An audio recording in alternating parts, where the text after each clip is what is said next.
I haven't heard anybody say that, just the opposite. I think that if you vote for a Democrat, you're very, very disloyal to Israel and to the Jewish people. He can't wrap his mind around why we would be more loyal to our Jewish and democratic values and to the other communities in our country that stand for them than we would be loyal to him and Prime Minister Netanyahu and the Republican Party, who are promoting a dangerous right-wing ethno-nationalist agenda that is disastrous for our community. He can't understand that, and so he's lashing out and attacking us. So we weren't surprised, but we were appalled. I think they enjoy this because they feel that it distracts from them defending Rashida, Tlaib, Ilhan, Omar. It isn't great for them when the spotlight is on anti-Semitic members of Congress.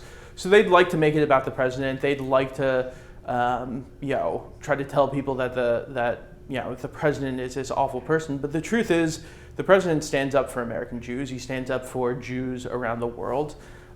He's been a great friend to our community and to Israel. And AOC plus 3, that's what I call it. AOC, just take AOC plus 3. 75 to 80% of the American Jewish community regularly vote for the Democratic Party and oppose Trump, and calling the vast majority of that community disloyal and unintelligent is a disgraceful smear. At the same time, we weren't surprised that his racist, disingenuous attacks on progressive women of color in Congress have now transitioned into attacks on American Jews.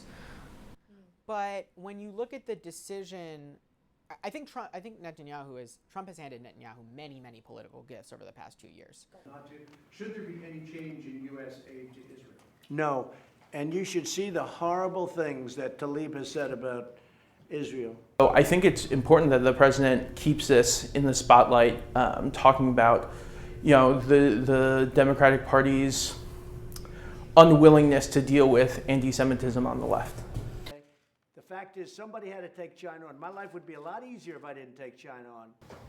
And I think any Jewish people that vote for a Democrat, I think it shows either a total lack of knowledge or great disloyalty. And he seems to be saying American Jews are disloyal to him, to Prime Minister Netanyahu, his close friend, to Israel, and to the Republican Party. He seems to be conflating all of that into one big blob of right-wing policymaking here and in the US, and saying that if you're not on board with that, if you're not on board with these attacks on the values of tolerance, equality, democracy, the pursuit of peace that have been core to Jewish identity for centuries and are the values that help keep us safe and strong as a community, he's saying if you're not loyal to his attacks on those values, then you're basically a bad Jew. Then yesterday I noticed for the first time, Tlaib with the tears.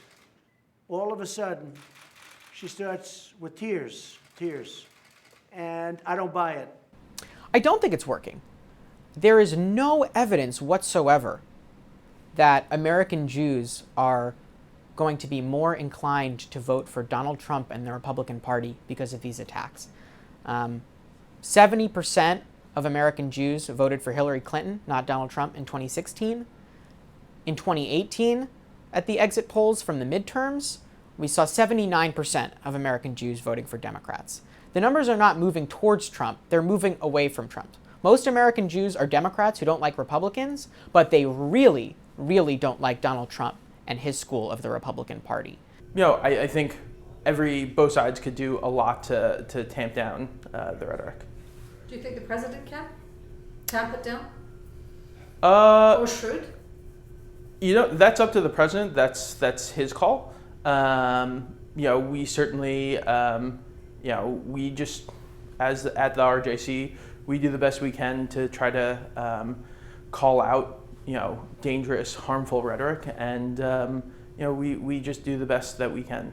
So I am doing this whether it's good or bad for your statement about, will we fall into a recession for 2 months, okay?